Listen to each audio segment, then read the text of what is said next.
Baik ya. Oke, Bapak Ibu, malam hari ini saya ingin sharing kepada Anda tentang kalsium untuk kehidupan ya. Jadi kalau kita bicara tentang kalsium untuk kehidupan ya memang paling banyak memang untuk tulang Bapak Ibu ya. Jadi tulang ini ibarat pondasi rumah kita. Nah, ya. Jadi tulang ini ibarat pondasi rumah kita. Jadi kalau misalnya rumah kita ini nggak ada pondasinya, rumah ini nggak akan berdiri dengan kokoh, ya. Jadi kalau kita bicara tulang kita ini kalau nggak kokoh, nah tubuh kita nggak akan bisa berdiri tegak. Jadi salah satunya kalau Anda tidak bisa berdiri dengan tegak, kemungkinan besarnya Anda mempunyai masalah dengan kekurangan kalsium, ya. Gitu. Nah, jadi kalau kita bicara tentang kalsium, Bapak Ibu ya, kalsium itu secara umum kita dapatkan atau penuhi dari makanan, ya. Kita penuhi dari makanan, Bapak Ibu. Jadi kalau kita bicara kalsium ya paling banyak terdapat pada susu atau produk susu, ya. Kemudian juga sayuran seperti brokoli itu juga banyak kalsiumnya. Bahkan di nasi pun ada sedikit kalsium, Bapak Ibu ya. Nah, jadi kalau kita bicara, kalau Anda ingat dulu ada 4 sehat 5 sempurna ya. Nah, memang sekarang sudah nggak berlaku lagi ya 4 sehat 5 sempurna, gizi seimbang. Nah, tapi tetap aja ada yang namanya susu sebagai sumber kalsium. Nah, apakah kita setiap hari minum susu? Mungkin tidak ya, lebih banyak ngopi daripada minum susu. Dan Anda perlu tahu bahwa yang namanya kopi justru mengurangi kalsium dalam badan kita, begitu ya. Nah, mungkin Anda bicara tentang yang namanya kalsium dari susu ini memang paling banyak dari makanan sehari-hari di susu. Tapi di sayur-sayuran jadi tadi kan juga ada ya. Nah, kalau kita bicara tentang yang namanya kalsium, nah kalsium ini secara totally kita dapatkan dari apa yang kita makan. Jadi kalau kita makan sesuatu yang mengandung kalsium, akan diproses di lambung ya. Jadi masuk ke kerongkongan, kemudian masuk ke dalam lambung. Nah, ini pertanyaannya ada hal yang harus Anda perhatikan di mana pada saat kalsium masuk ke lambung, kalau asam lambung terlalu tinggi, nah ini juga mempengaruhi penyerapan kalsium. Jadi kalau kalsium yang masuk bertemu dengan asam lambung yang kadar asamnya lebih dari normal, nah dia akan gampang untuk rusak dan tidak gampang diserap dengan baik ya. Nah, belum lagi bagaimana ceritanya sampai di usus halus. Apakah ususnya ada masalah sehingga usus ini tidak bisa menyerap kalsium dengan baik. Nah, ini juga perlu dipertanyakan, ususnya sehat nggak gitu. Nah, terutama usus halus. Kemudian ada setelah dari usus halus, pencernaan kita kan ke usus besar. Jadi kalau kalsium yang tidak diserap oleh tubuh kita, kan tadinya diserap di usus halus, dia akan dibuang lewat salah satunya kotoran kita. Nah, keluar lewat yang namanya anus. Nah, itu proses kalsium masuk ke dalam tubuh kita. Nah, di dalam usus halus atau usus kecil ini, kita lihat sama-sama di gambar ini, usus halus ini ada pori-porinya, di mana kalsium ini diserap dari usus halus ini ke dalam saluran darah. Ya, jadi kalsium diserap dari usus halus ke dalam saluran darah. Jadi saluran darah atau pembuluh darah ini menempel di dinding usus halus, ya. Jadi kalsium ini diserap masuk ke dalam dari usus halus ini ke dalam saluran darah, ya. Nah, jadi nutrisi-nutrisi lain bersama dengan kalsium itu dari atas masuk ke lambung, itu nanti akan diserap di usus halus, ya. Jadi salah satunya adalah kalsium, ya. Kalsium juga diserap di usus halus. Nah, pada saat setelah diserap dari usus halus akan masuk ke dalam saluran darah, baru kalsium ini akan dibagi-bagikan ke tulang, ke ginjal, ya, ke seluruh tubuh kita yang membutuhkan kalsium, ya. Nah, untuk mengatur kalsium dalam tubuh kita, ada namanya kelenjar paratiroid atau disingkat paratiroid hormon atau disingkat PTH, ya. Jadi ada di belakang di bawah leher kita itu ada kelenjar yang warna kuning ini kelenjar tiroid. Ya, kelenjar tiroid bahasa umumnya itu bahasa kelenjar gondok. Nah, kalau yang kuning-kuning ini, yang ada 4 ini, ya, kelenjar anak gondok, ya. Jadi inilah yang mengatur kalsium dalam tubuh kita. Jadi kelenjar anak gondok ini atau paratiroid ini yang mengatur kalsium dalam tubuh kita. Nah, kalau Anda periksa darah di dalam laboratorium, kadar normal kalsium dalam darah adalah 8,8 sampai 10,4. Jadi kalau kurang dari itu berarti Anda kekurangan kalsium dalam darah. Nah, ya, ini kalau mau tahu Anda kurang nggak kalsium dalam darah. Nah, jadi kalau kalsium yang kita makan itu waktu masuk ke tubuh kita itu akan dibantu oleh yang namanya vitamin D. Nah, vitamin D itu paling sering kita dapatkan dari sinar matahari. Jadi sinar matahari pagi, terutama jam 10-an gitu ya, itu vitamin D itu bagus untuk membantu penyerapan kalsium. Kemudian di dalam tubuh kita ini kalsium ini akan diaktifkan di hati, ya, diaktifkan di hati dan juga di ginjal, ya, dan juga kalsium ini terdapat pada tulang, Bapak Ibu. Ya, jadi pada saat dia masuk ke dalam tubuh kita, diserap dalam darah, dia akan diaktifkan di hati, kemudian dia akan juga ke ginjal dan ke tulang, ya. Tentunya ini semua diserap lewat pencernaan kita, ya. Pada saat kalsium di dalam darah kurang, kalsium di tulang, ya, dan di ginjal akan diambil. Jadi yang ngatur ini apa? Paratiroid hormon ini. Jadi kalau misalnya bisa jadi orang kekurangan kalsium karena ada kanker atau tumor, terutama kanker ya, di kelenjar ini, terutama kelenjar paratiroid. Ya, ini juga bisa mengganggu kalsium dalam tubuh kita. Nah, jadi kalau orang dengan kasus kelenjar paratiroid, kanker kelenjar paratiroid, itu bisa jadi kalsium dalam tubuhnya tidak bisa diatur dengan baik dan kurang, ya. Nah, kembali lagi ke sini. Nah, kemudian orang dengan masalah ginjal, misalnya orang cuci darah, ya, orang cuci darah itu harus ditambahkan kalsium. Ya, kenapa? Karena kalsiumnya berkurang. Karena di ginjal ini tempatnya kalsium. Jadi kalau orang ginjalnya rusak, artinya kalsium dalam tubuhnya akan kurang. Ya, karena yang untuk ngambilnya ini kan ada 2, harusnya tulang sama ginjal. Jadi kalau cuma tulang yang diambil, ya lama-lama keropos, nggak bisa. Harus dua-duanya. Nah, kalau orang cuci darah, dia gagal ginjal, dia kurang kalsium dalam tubuhnya, harus minum kalsium, ya.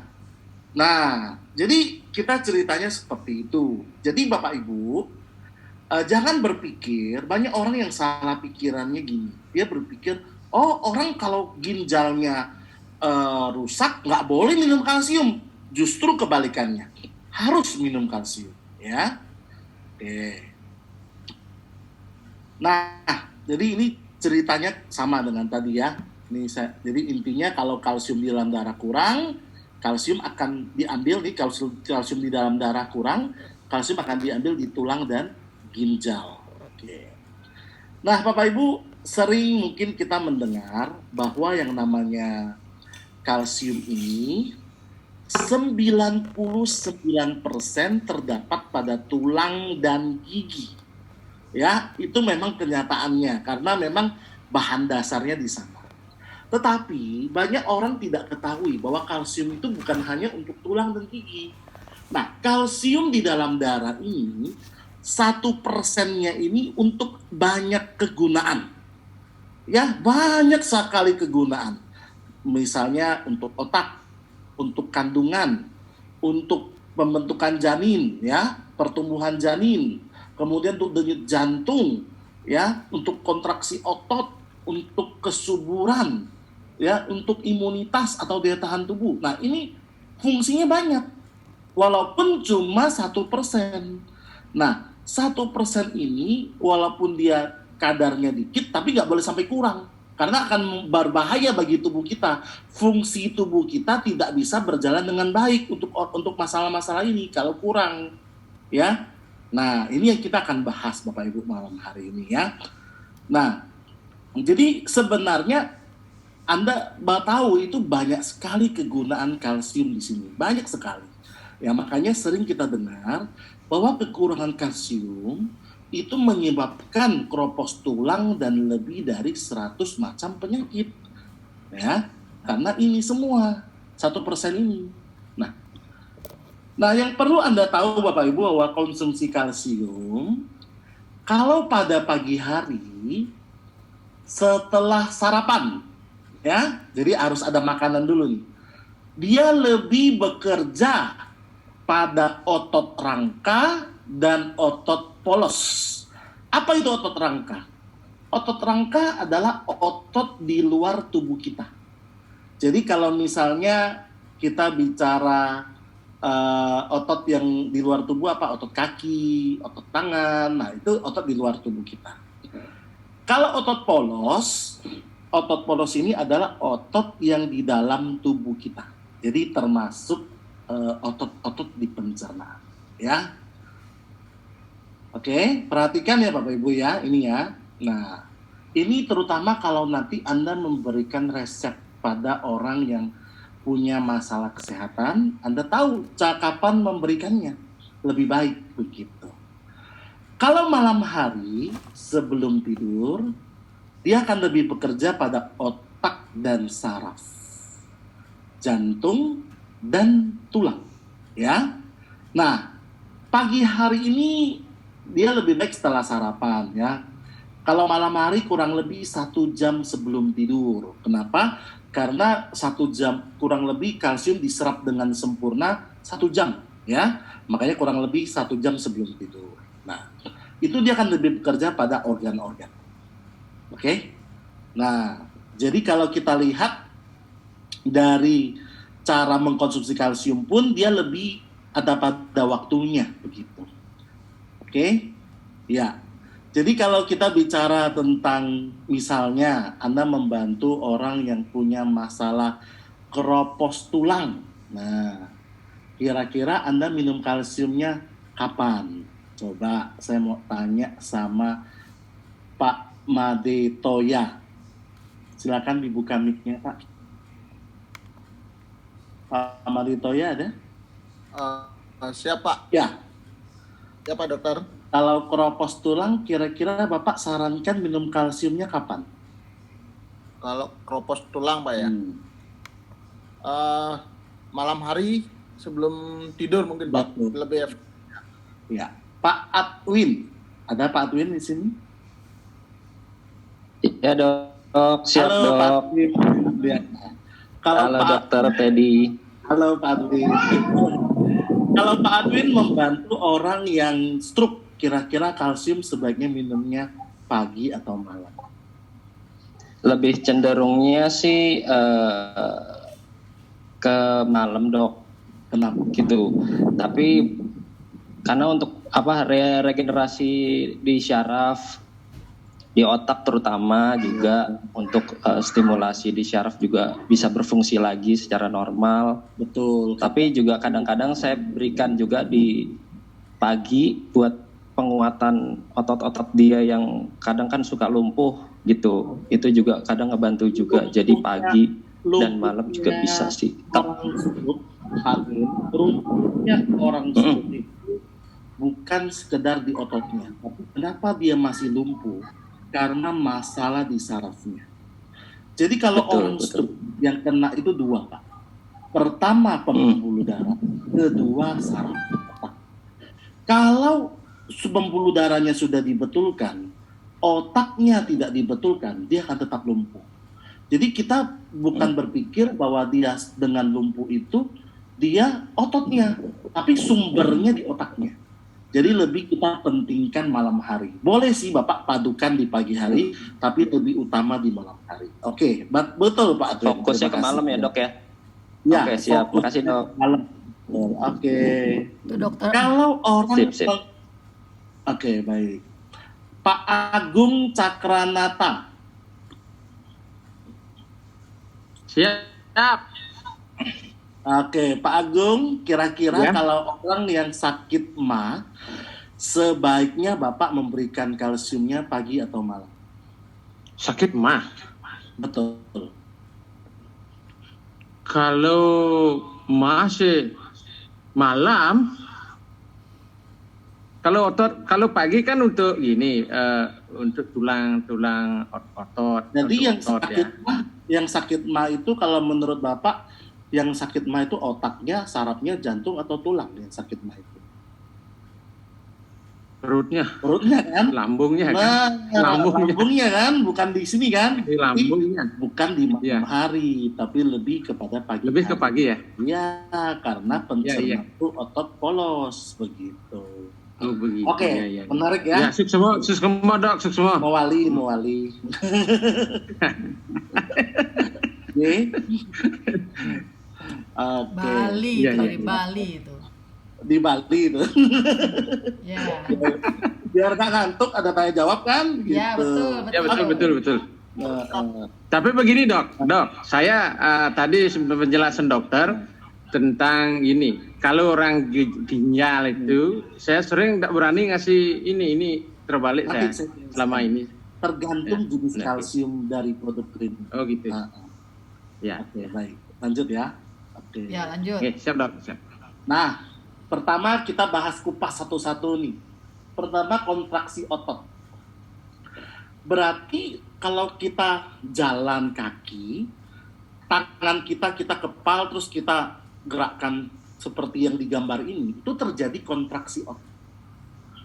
Berarti Bapak Ibu, kalsium diperlukan untuk kontraksi otot. Berarti pada orang yang fitness, olahraga, maupun orang yang dan dalam kehidupan sehari-hari seperti kita jalan kaki itu butuh kalsium untuk kontraksi ototnya kan gitu. Makanya kalau orang kurang kalsium di dalam darah dalam hal di otot itu paling sering suka kram. Jadi yang ingat yang suka kram itu otot. Anda suka nggak kebangun tengah malam kakinya kram ototnya? Nah, itu karena kekurangan kalsium untuk fungsi ototnya. Nah, kalau seperti itu, kira-kira menurut Pak Dewa Subawe, seharusnya orang sakit kram ini minum kalsiumnya kapan, Pak Dewa Subawe? Pak Dewa, boleh dibuka mikrofonnya, Ya. Pak Dewa? Silakan, Pak Dewa. Ada Pak Dewa di sana? Ketiduran, Pak Dewa? Kira-kira ketiduran nih. Ketiduran ya? Oke lah. Baik. Pak Dewate. Pak Dewate, Halo, malam Dokter Teddy. Malam Pak, Om Swastiastu.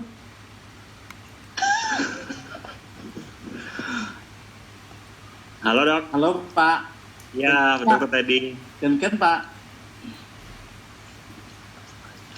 Pak Dewate. Iya Pak. Jadi kapan kalau orang kita berikan kalsium untuk kram? Itu bagusnya pagi hari, dok. Tuh, pagi hari setelah Setelah sarapan, dok. betul. Good. Oke, itu kontraksi otot ya. Baik. Jadi bicara kontraksi otot, berarti kita bisa tawarkan pada orang yang olahragawan, nge-gym, yang sering membutuhkan otot, ya suka jalan, orang yang suka jalan, berarti kan dia harus butuh kalsium, ya. Gitu. Sekarang otak. Apa buktinya kalsium kalau dia di malam hari lebih diserap di otak? Kalau Anda minum kalsium di malam hari, tidur Anda jauh lebih nyenyak dan tidur 4 jam seperti tidur 6 jam. Tidur 6 jam seperti tidur 8 jam. Jadi memang kalau kita minum kalsium sebelum tidur, tidurnya itu lebih nyenyak dan kalau bangun tidak pusing. Nah, itu yang menarik. Ya, Bapak Ibu mohon dimatikan lagi suaranya biar kita lebih konsentrasi ya. Boleh dimatikan lagi suaranya biar teman-teman yang lain tidak terganggu. Oke, nanti kalau saya tanya baru buka lagi ya. Pak, ini ada Pak. Oke, baik, terima kasih. Oke, lanjut. Ya.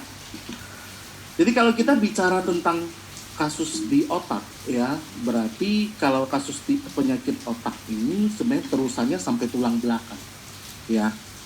Jadi kalau misalnya otak ini terusannya sampai tulang belakang. Jadi tulang belakang ini ada saraf yang mempersarafi organ-organ dalam tubuh kita. Tuh, dari mata sampai jantung, paru-paru, lambung, hati, pankreas, sampai ginjal ya, sampai organ seksual. Jadi sebenarnya kalau kita minum kalsium di malam hari, tidur kita lebih nyenyak, ya. Terus kalau bangun cuma 4 tidur, misalnya kalau tidurnya cuma terpaksa harus tidur 2-3 jam, saya kan kurang nih. Nah, saya minum kalsium. Nah, itu kalsium itu meningkatkan kualitas tidur. Kemudian juga orang stroke minum kalsium di malam hari. Penyakit-penyakit saraf apalagi sih contohnya yang berhubungan dengan otak. Di sini ada Pak Farul. Pak Farul, boleh dibuka mikrofonnya Pak Farul? Pak Farul? Ketiduran Pak Farul? Baik. Pak Antoni Lim, wah sahabat lama ini Pak Antoni Lim di sini juga ya. Halo Pak Antoni. Halo Dokter Teddy. Wah, rindu sekali dengan Pak Antoni. Aduh, tambah makmur saja nih Dokter Teddy. Satu, lama gak jumpa ya. Ya, Pak Antoni, tahu nggak penyakit-penyakit di otak apalagi tuh Pak Antoni? Ya. Kenapa Dok? Penyakit-penyakit di otak, tahu nggak Pak Antoni yang sering kita temui nih di lapangan? Ya kayak seperti pusing, vertigo, gitu-gitulah. Stroke ya, kalau ekstrimnya ya. Iya. Memang kalau pusing ini belum tentu juga otak ya. Tapi pusing Oke. bisa tekanan darah rendah, tekanan darah tinggi. Iya. Vertigo itu bisa sih dengan otak Apalagi ya. kalau lagi Kemudian juga yang apalagi sering kalau itu lagi nggak ada misalnya duit ya. epilepsi, sakit ayam. Nah, itu juga penyakit di otak. Oke, terima kasih sharingnya Pak Antoni ya. Makasih Pak Antoni. Oke, sama-sama. Baik, oke. Terus juga misalnya ada orang masalah saraf tulang belakang. Nah, kalsiumnya pun minumnya malam hari gitu ya. Nah, penyakit jantung. Nah, jantung ini, jadi kalau kita bicara penyakit jantung ini, denyut jantung itu butuh kalsium. Jadi setiap jantung itu berdenyut, jadi kalau Anda di rumah sakit perhatikan, nit. Nah, itu kenapa di rumah orang kalau di ICU biasanya ada nit, itu karena denyut jantung. Nah, setiap denyut jantung itu berdenyut, dia akan mengambil kalsium dari darah. Jadi untuk apa? Untuk listrik jantungnya. Jadi kalau orang itu nit melemah, berarti kalsiumnya kurang. Nah itu berarti kalsiumnya sudah nggak ada dan orangnya juga sudah nggak ada gitu ya. Nah itu makanya kalau orang punya penyakit jantung, kalsium sebaiknya kita berikan. Misalnya kalau orang terutama lemah jantung, ya kalau jantung tersumbat masih ya lebih bagus bagus diberikan. Jadi kalau orang misalnya dia jantungnya tersumbat, yang paling penting dipsi misalnya, ya. Tapi kalau misalnya kalau dia lemah jantung, jadi jangan dipsi yang utama, kalsium yang utama. Karena beda kasus jantung, beda produk. Kalau dia penyumbatan, Anda harus kasih dipsi banyak-banyak yang bisa menghilangkan penyumbatan jantung. Tapi kalau jantungnya lemah, justru harus kalsium yang banyak. Artinya kalsium yang utama, bukan dipsi yang utama. Karena lemah jantung bukan perkara menghilangkan penyumbatannya, harus menguatkan denyut jantungnya. Ya kalsium, ya koenzim Q10, nah, itu untuk meningkatkan denyut jantung. Nah, jadi jantung bocor, butuh kalsium, ya, gitu. Ya, jadi jangan dikit-dikit dipsi gitu. Tergantung kasus jantungnya apa. Kesuburan, butuh kalsium.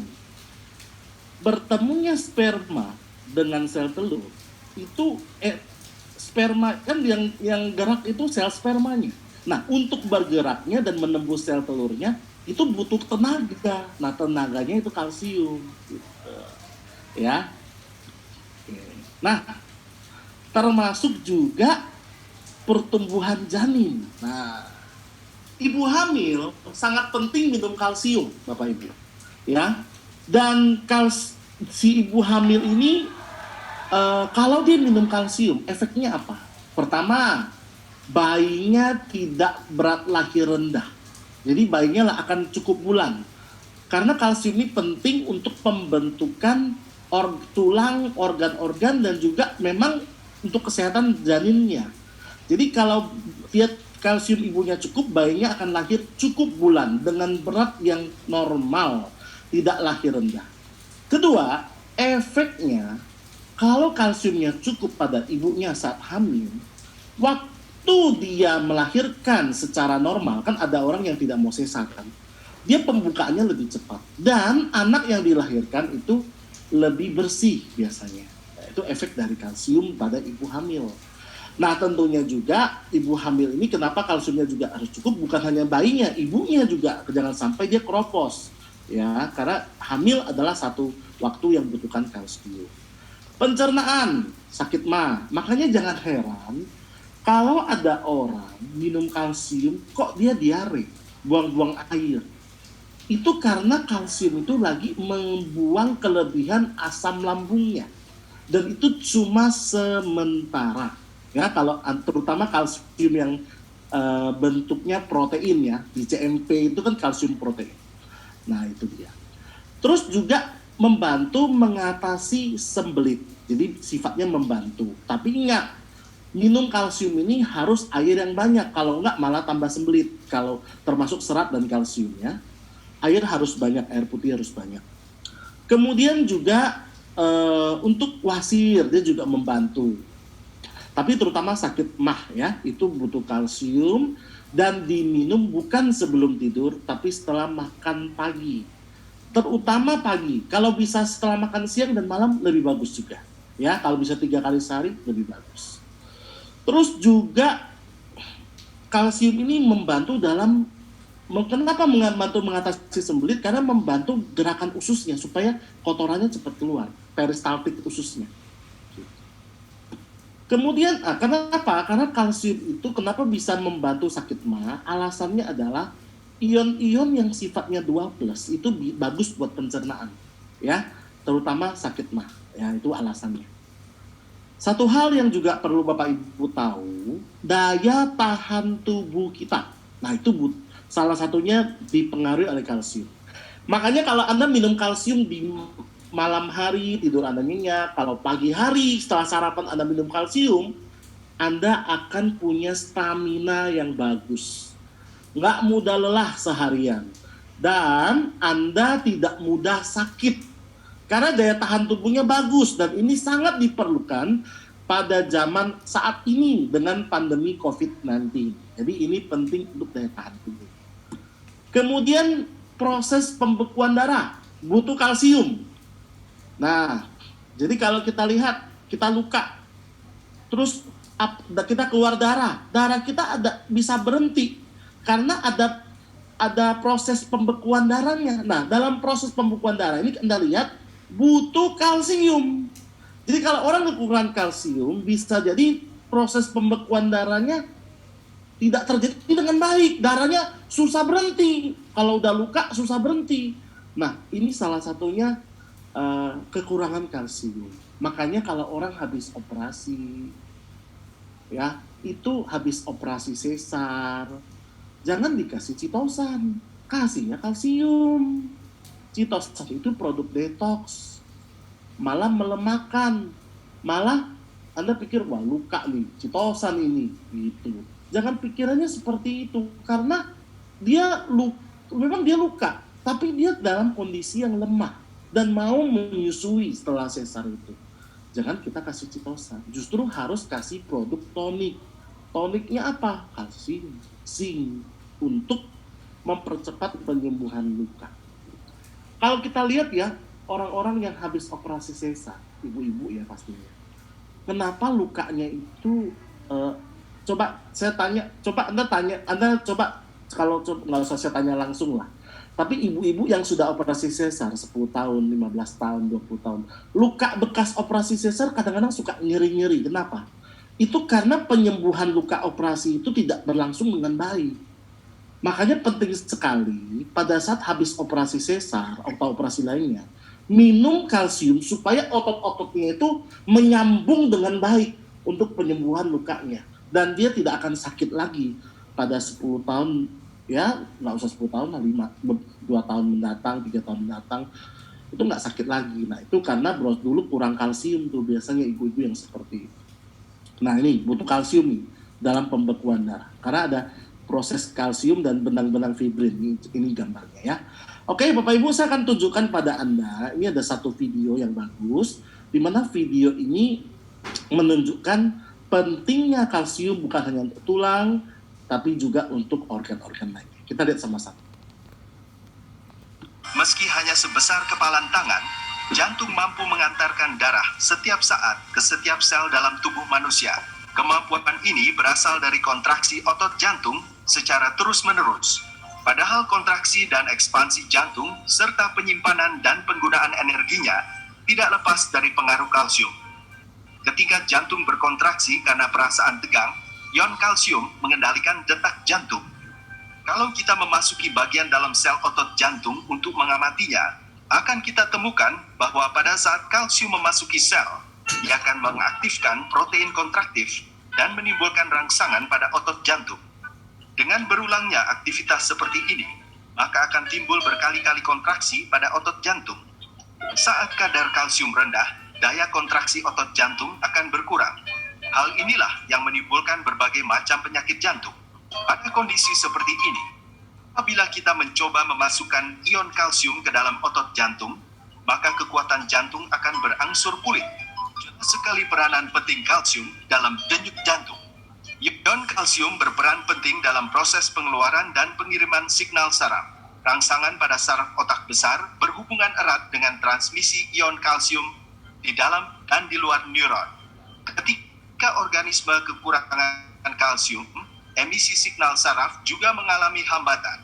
Mekanisme rangsangan dalam tubuh manusia juga mengalami kerusakan. Gejala pada anak-anak adalah mudah kaget, menangis di malam hari, resah, sulit tidur, dan superaktif. Pada orang setengah baya dan lanjut usia, gejalanya adalah mudah tegang, emosi labil, dan berbagai penyakit psikis, daya ingat berkurang, stamina merosot, lemah saraf, pikun, dan penyakit lain dengan gejala merosotnya daya koordinasi saraf. Pada kondisi seperti ini, suplemen kalsium bukan saja membantu pengobatan, tetapi juga dapat memperbaiki kemampuan otak. Tempat penyerapan kalsium berada di ujung atas usus kecil. Penyerapan yang paling cepat terjadi di usus 12 jari, tetapi volume penyerapan yang besar terjadi pada usus ileum yang lebih panjang. Penyerapan kalsium terutama dilakukan melalui selaput lendir usus. Ini adalah jalan tembus utama agar tubuh manusia dapat mempertahankan kandungan kalsium yang normal.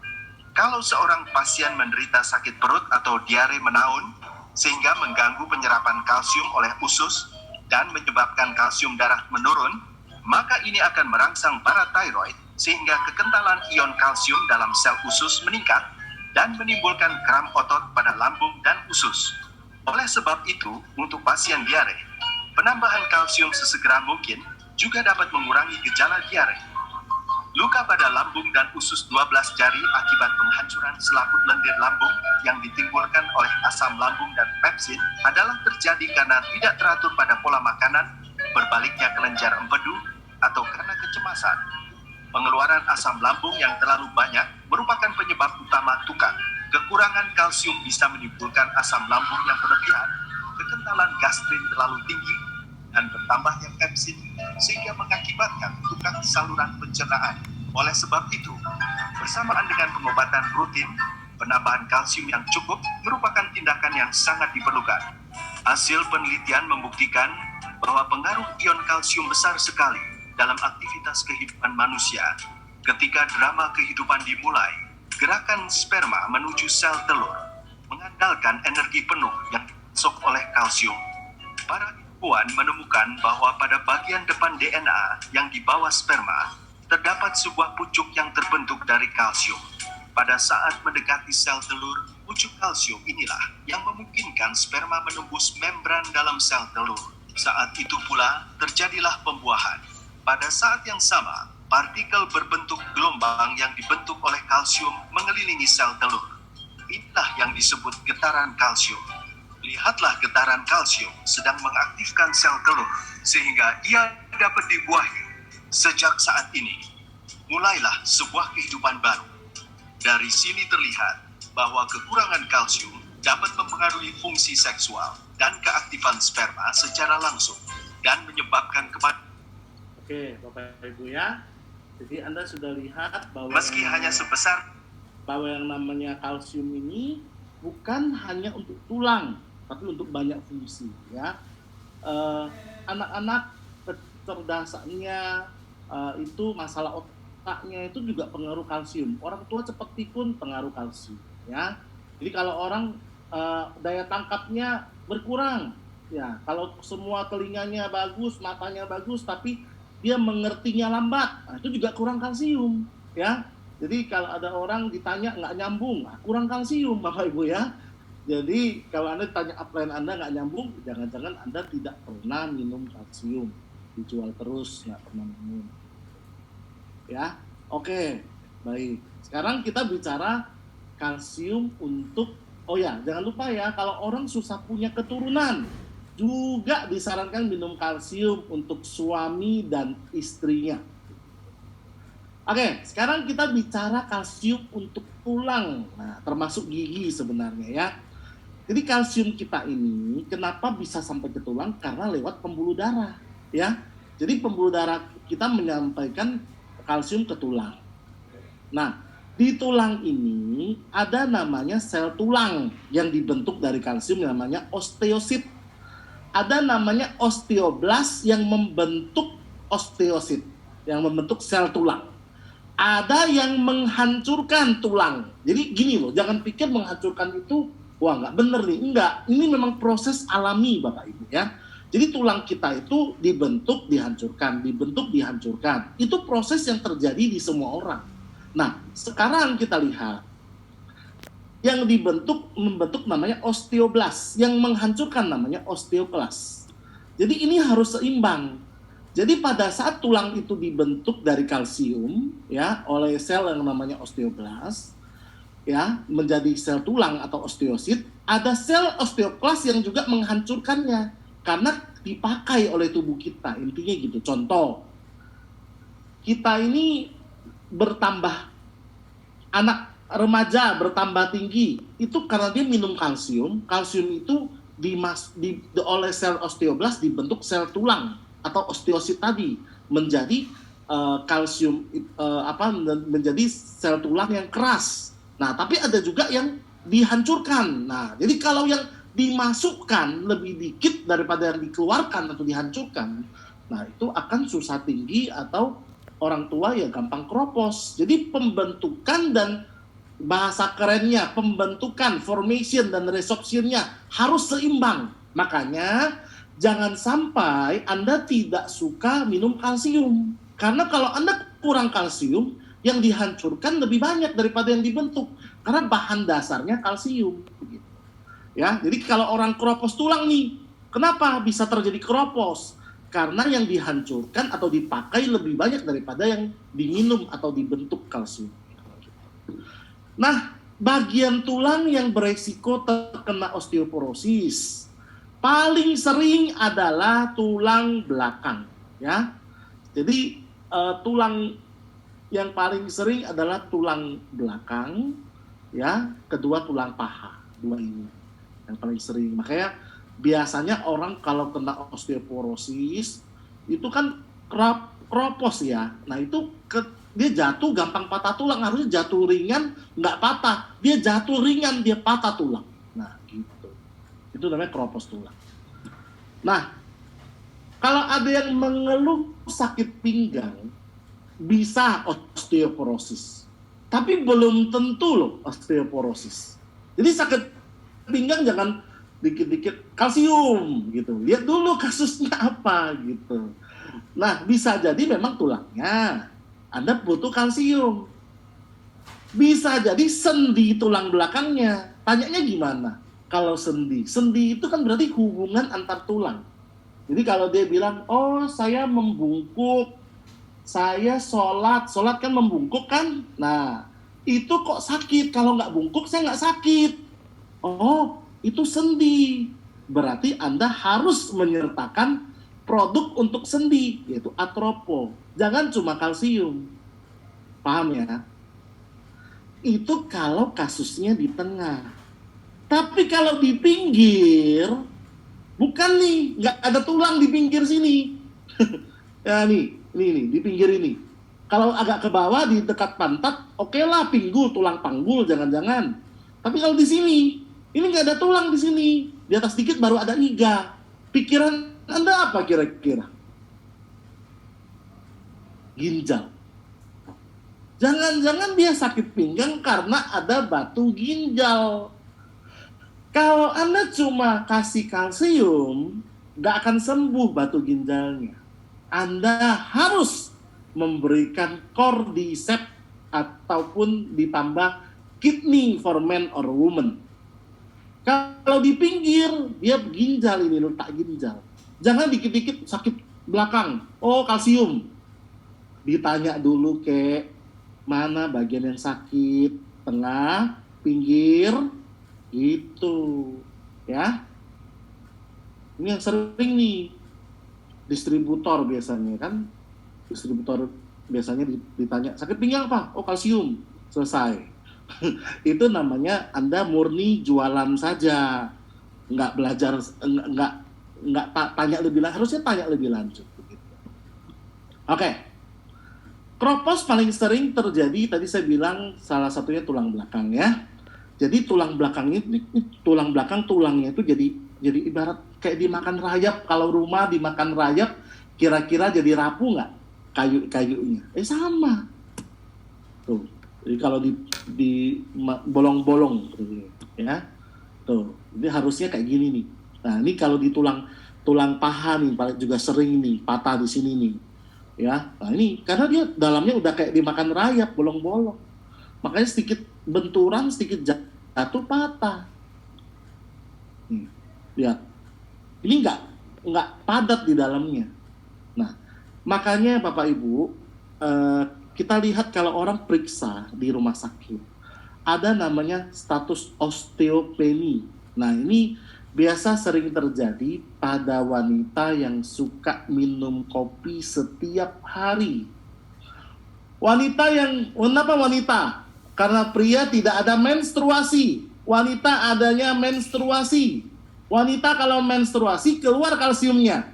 Nggak usah jauh-jauh. Kencingannya butuh keluar kalsium. Apalagi kita minum kopi yang membuat kita sering kencing. Kalsiumnya keluar lebih banyak. Akibatnya apa? Kropos tulang kita. Makanya coba ya, Anda punya temen nih, perempuan terutama. Tiap hari minum kopi, ya. Maka Anda pertama harus anjurkan dia setiap 1 gelas minum kopi, dia harus gantiin dengan 2 gelas air putih. Karena kopi merangsang kencing lebih banyak, airnya berkurang. Kedua, kalau dia peminum kopi rutin, yang biasanya suka ngomong gini, aduh Pak, kalau saya nggak minum kopi kepala tuh pusing. Nah, itu udah kecanduan kopi tuh. Nah, itu kalau dia sudah terjadi 3-4 tahun, rata-rata memang itu waktu itu, ataupun 5 tahun, 3 tahun ke atas lah. Itu suruh dia periksa bone mass density, BMD yang ini, biasanya terjadi osteopenia. Makanya dia kudu harus minum kalsium kalau wanita suka minum kopi. Ya, pria bukan berarti nggak butuh. Pria merokok juga butuh kalsium karena merokok mengambil kalsium. Apalagi suka minum soda, ya. Itu mengambil kalsium dari tulang. Ngeteh aja itu mengambil kalsium dari tubuh kita. Nah, ini adalah tulang yang normal kepadatannya. Ini osteopenia itu sebelum kropos nih, sudah bolong-bolongannya lebih besar. Sebentar lagi kropos, ya. Nih, makanya hati-hati ya. Apa ciri-ciri orang kropos tulang atau osteoporosis? Anda lihat postur tubuhnya membungkuk. Jadi kalau Anda lihat ada bapak-bapak atau ibu-ibu di bagian lehernya agak membungkuk, nggak bisa tegak kayak ibu yang ini. Oh, ini berarti keropos tulang ini. Tubuhnya makin pendek. Jangan bilang, oh anak saya makin tinggi ya. Belum tentu. Mungkin Anda sebagai orang tua yang makin pendek. Dan kalau jatuh gampang patah tulang. Itu adalah 3 gejala osteoporosis atau keropos tulang. Ya, tubuh makin pendek. Ya, makin pendek loh. Jadi jangan harap mau tinggi lah kalau sudah osteoporosis. Oke, nah ini ada pembahasan yang sangat penting, sangat menarik. Saya akan membahas bagaimana meningkatkan tinggi badan. Oke? Ini akan meningkatkan omset Anda di lapangan. Karena produk peninggi badan ini adalah produk yang sangat digemari oleh banyak orang. Sebelum saya mulai menjelaskan ini, saya ingin tanya sama Bapak Ibu yang di sini. Siapa yang kalau punya kesempatan lagi ingin menambah tinggi badan? Yang mau boleh buka mic-nya. Ada nggak? Mau dong, Dok. Pak Adwin mau. Saya juga mau nih, Dok. Masa cuma Pak Adwin? Yang lain? Ada? Yang lain nggak mau? Semuanya mau, Dok. Ini antara mau, nggak mau, atau kurang kalsium. Nggak paham maksud saya mungkin. Pak Adwin umur berapa, Pak Adwin? Pak Rahman umur berapa? Pak Rahman mau juga ya? Umur berapa, Pak Rahman? Saya 32, Dok. Oh, 32. Pak Adwin? Masih bisa nggak 32 tuh? Nah, ini yang kita mau bahas. Pak Adwin? Pak Adwin tuh dokter tuh. Oh, Pak Adwin dokter Adwin. Oh, iya. Siapa lagi di sini? Ada siapa lagi pingin nambah tinggi badan? Pada malu-malu, Dok. Ayo, mana lagi? Wah, Iya, malu ya. malu nih, Dok. Oke lah. Saya kekurangan kalsium, Dok. Kan kalau training kayak gini ngobrol-ngobrol kan seru kan. Apalagi Gampang masuk apalagi otak. Bu Ida sama Bu Leni Pekanbaru tuh mau dia, Dok. Oh iya Kak, benar nggak? Saya konfirmasi dulu nih, Bu Ida mau ya Bu Ida ya? Mana nih Bu Ida? Baiklah, oke lah. Mau juga. Pak Madetoya juga mau ya. Oke, baik. Ya, maksudnya gini Bapak Ibu, kenapa saya tanya? Kita boleh nambah tinggi badan, tapi lihat umur. Ya, jangan kita nggak tahu diri. Umur sudah 45, tinggi, ya nggak bisa lah. Yang nggak keropos saja udah syukur. Karena tinggi ini ada usianya. Karena kalau bicara tentang kalsium di tulang kerjanya, pada usia pertumbuhan, fokusnya akan meninggikan badan. Tapi lewat dari usia 35 tahun, fokusnya di kepadatan tulang.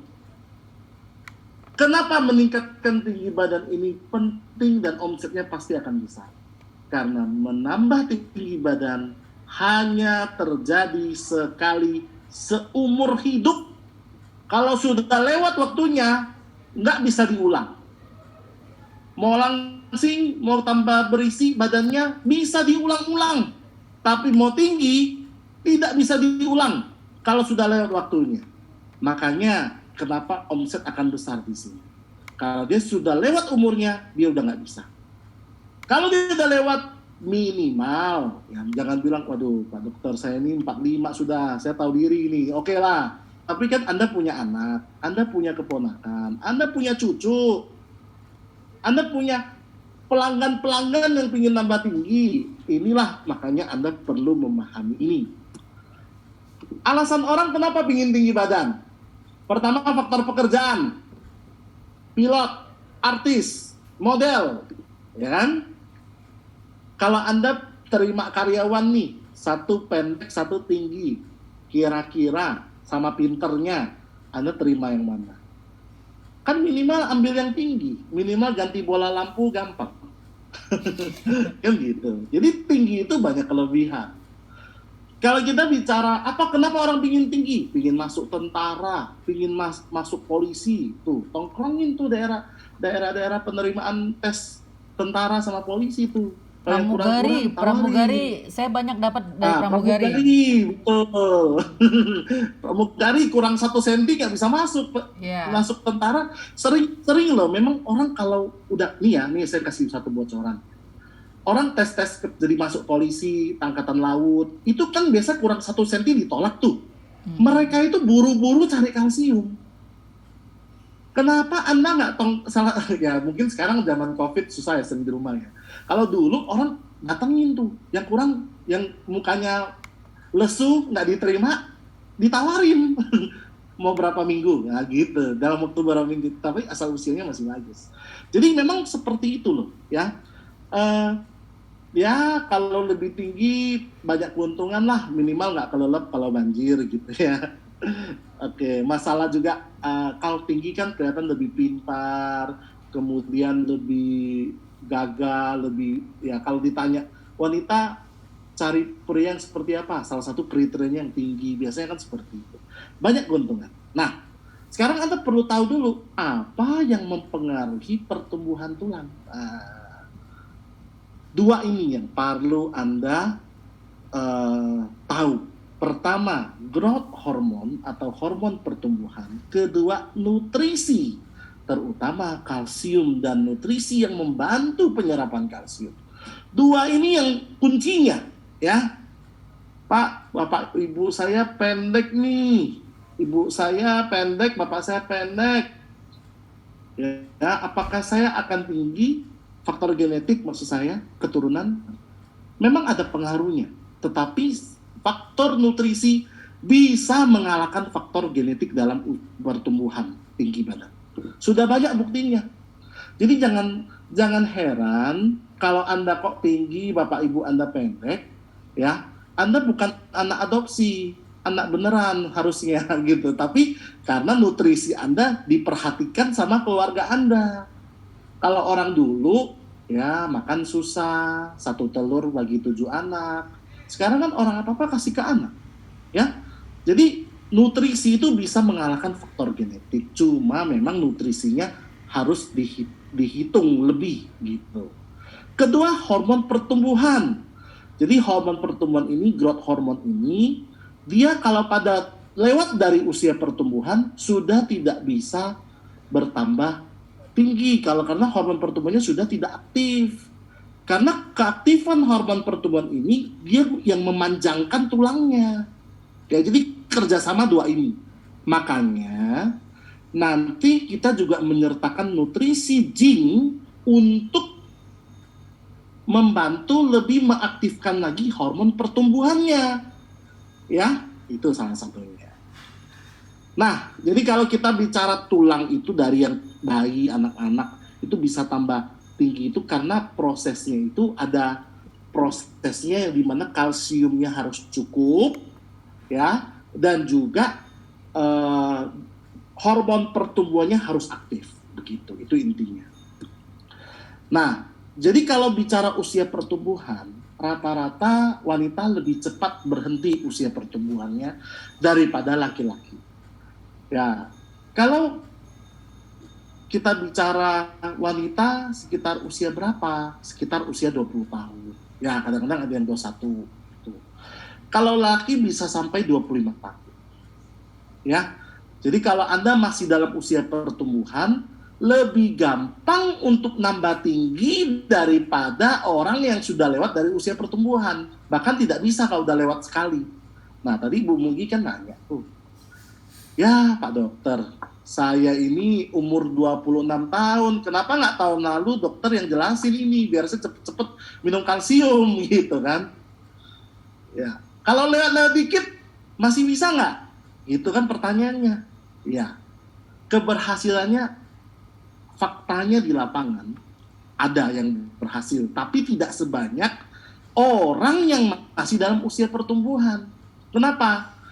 Mereka ini memanfaatkan nutrisi, tentunya kalsium yang dibutuhkan cukup, diserapnya baik, dan juga dia ya hormon pertumbuhannya supaya tidak cepat berhenti. Kalau maksud saya gini, dia di saat usia 27 bisa jadi ada beberapa orang yang hormon pertumbuhannya sudah melambat, tapi di booster dengan zinc dia bisa sedikit lebih tinggi, ya, sedikit lebih tinggi. Jadi itu ada efeknya tetap, dan itu banyak kesaksian yang umur 27, 28 pun masih bisa, bahkan 30-an pun bisa. Tapi sekali lagi tidak sebanyak dengan orang dalam usia pertumbuhan, begitu, ya. Jadi bagaimana dia prosesnya? Dia memanjangkan di daerah tepi ini, ya, growth plate ini. Nah, ini yang membuat dia tambah panjang. Jadi Anda perlu tahu bahwa yang membuat orang tambah tinggi itu di tulang belakang dan tulang kaki. Wah Pak, kalau nanti saya tingginya nggak proporsional gimana nih? Kok tulang kaki yang lebih tinggi daripada tulang belakang? Nggak, Tuhan sudah atur. Pokoknya tambah tingginya pasti proporsional, ya. Dan juga kalau kita bicara prosesnya ini, biasa yang kalau misalnya ke dalam proses program penambahan tinggi badan, jangan heran kalau orang yang minum kalsium itu dia bilang, kok saya waktu minum kalsium kok tulang saya pegel-pegel ya. Nah, itu adalah proses pemanjangan tulang, nggak apa-apa. Beda dengan kasusnya kalau orang keropos tulang, dia bilang kok minum kalsium ngilu-ngilu ya. Nah, itu karena kalsium lagi mengisi bagian tulang yang kosong. Makanya dilihat kasusnya. Kalau orang itu dia, kan yang namanya hormon pertumbuhan ini kan dia fokusnya bukan hanya tulang, tapi dia juga otot. Makanya kalau orang yang program tambah tinggi, ditambah dia nge-gym, kalsiumnya harus lebih banyak dosisnya. Ditambah zincnya juga harus lebih banyak. Karena pemakaian kalsium dan kebutuhan zinc meningkat pada orang yang pingin tambah tinggi plus nge-gym, fitness maksud saya. Karena dia butuh kalsium untuk kontraksi ototnya, growth hormonnya juga diperlukan untuk fokus pada pertumbuhan ototnya, ya. Nge-gym dalam program untuk membesarkan otot, ya. Itu kalsium dan zincnya dosisnya harus lebih tinggi daripada orang cuma sekedar pingin nambah tinggi. Oke, baik. Terus ada yang bilang, Pak, saya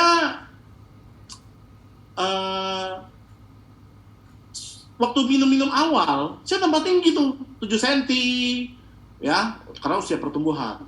Udah itu, ada yang habis tuh minggu depannya lagi, 2 minggu pertama nambah 7 cm, Pak. 2 minggu depannya lagi saya nambah lagi 2 cm, 9 cm. Kok habis itu nggak nambah-nambah lagi ya? Ya, itu yang namanya sudah maksimal. Jadi maksud saya di sini, orang kok bisa tambah tinggi itu karena dia memanfaatkan tinggi yang seharusnya bisa dia capai maksimal, tapi dia tidak maksimal. Dengan minum nutrisi ini memaksimalkan sampai dia maksimal. Jadi kalau sudah maksimal ya nggak bisa tambah tinggi lagi. Coba Anda pikir, kalau 1 minggu naik 2 cm aja, kalau setiap minggu 2 cm Anda minum produk ini, berarti 1 bulan 8 cm. Kalau minumnya 6 bulan, 48 cm. Setahun, 2 tahun, lama-lama atap tembus, atap rumah tembus. Kan nggak mungkin, ada batas maksimalnya. Jadi, kalau orang nggak berhasil menambah tinggi badan di program-program selanjutnya, itu berarti sudah maksimal. Oke, nanti mungkin lebih banyak ditanya jawab lah ya, lebih banyak kasus ya. Oke, ini, nah, ini nggak usah lah ya. Jadi, oh ya ini perlu. Ini ada pada saat, nah ini yang saya bilang, kan orang tambah tinggi itu di tulang keras yang tumbuh. Nah, tapi tulang rawannya juga bisa menebal. Nah, ini juga mempengaruhi tinggi badannya. Ada juga faktor itu ya. Nah, ini terutama biasanya pada orang yang lewat usia pertumbuhan kok bisa tambah tinggi, salah satunya juga dari tulang rawannya yang menebal. Oke, nah kalau kita bicara kalsium, mungkin Anda waktu tawarin orang produk Greenwood, mereka mengatakan, ya saya sehari-hari sudah minum makanan berkalsium, susu saya rutin, ya, brokoli, ya, ikan yang, terutama ikan yang bisa Anda makan tulangnya, seperti ikan teri, itu kalsiumnya juga banyak, ya. Nah, sayuran hijau, itu kalsiumnya banyak. Nah, oke, pertanyaannya apakah cukup? Nah, kita lihat. Kalau kita bicara kebutuhan kalsium, ini kebutuhan ya, keperluan. Setiap usia berbeda-beda. Wanita lebih banyak daripada pria. Kenapa? Karena wanita ada 4 fase dalam hidupnya. Menstruasi, mengandung, menopause, satu lagi apa? Menyusui, ya. Itu perlu kalsium, dan kalsium hilang banyak, makanya wanita cenderung lebih baik daripada pria untuk kebutuhan kalsium. Orang dalam usia pertumbuhan, Anda lihat usia muda, 1.200 sampai 1.500. Kalau bayi belum terlalu perlu kalau dia dapat ASI dari ibunya, ya. Kemudian wanita apalagi dia lagi hamil, menyusui, itu pasti kebutuhan kalsium tinggi. Jadi kalau Anda bicara apakah saya kalau minum kalsiumnya Greenwood akan kelebihan kalsium, kita lihat. Sering kita dengar bahwa kebutuhan kalsium rata-rata kan 1.000 mg. Ya adalah pria dewasa 25 sampai 65 1.000. Pertanyaannya, apakah kita bisa minum kalsium 1.000 mg setiap harinya? Bisa kalau Anda minum 2 galon susu atau 11,5 kg bayam dan 11,5 kg brokoli. Apalagi work from home ini kan, atau 11,5 kg kubis, bisa jadi kebun sayur di rumah Anda. Kemudian daging sapi 13 kilo sehari loh. Wow. Apa kolesterol. 5 kg daging kambing, 7 kg daging ayam, 8 kg nasi. Sanggup? Nah kan gitu. Nyerah. Makanya kita butuh kalsium. Yang ada stroke lagi, makan daging kambing setiap hari 5 kilo, gila aja kan. Nah, sekarang kita bicara kebutuhan kalsium yang dikonsumsi cukup nggak? Coba kita renungkan, kita makan kalsium cukup nggak sehari? Kalau kurang kita perlu tambah nih. Oke, saya mau nambah, saya akan cari suplemen kalsium. Nah, pertanyaannya, kalau yang dari alami sih gampang diserap. Kalsium yang Anda minum suplemennya alami nggak? Kalau nggak alami, nggak diserap dengan baik. Ini masalahnya. Kalau dia nggak alami, mengendap dalam tubuh kita. Ada yang tahu mengendapnya di mana? Tulang dan ginjal. Di ginjal. Jadi apa? Jadi ginjal, jadi apa Pak? Batu ginjal. Betul, batu ginjal. Ngendap di mana lagi? Tulang. Enggak di tulang. Di mana lagi? Bukan di tulang. Ayo Pak, satu lagi. Dua lagi. Pembuluh darah. Hah? Tadi ada yang bilang barusan? Pembuluh darah. Sendi, Iya, Pak. Pembuluh darah. Pembuluh Makanya darah. ya, pembuluh darah betul. Orang-orang tua yang 40 tahun ke atas ya, nggak usah orang tua lah, 40 tahun ke atas, dia pergi ronsen foto torak jantung ya. Biasa di pembuluh darah aortanya itu ada putih-putih itu. Itu sudah kalsifikasi, pengapuran di pembuluh darah, dan itu salah satu yang mempercepat penyumbatan jantung. Ngendap di pembuluh darah. Satu lagi ngendap di mana? Di sendi, Dok. Betul. Jadilah yang namanya pengapuran. Distributor Greenwood perlu Anda berbicara seperti ini. Kenapa? Karena di lapangan banyak orang yang tidak tahu memilih kalsium.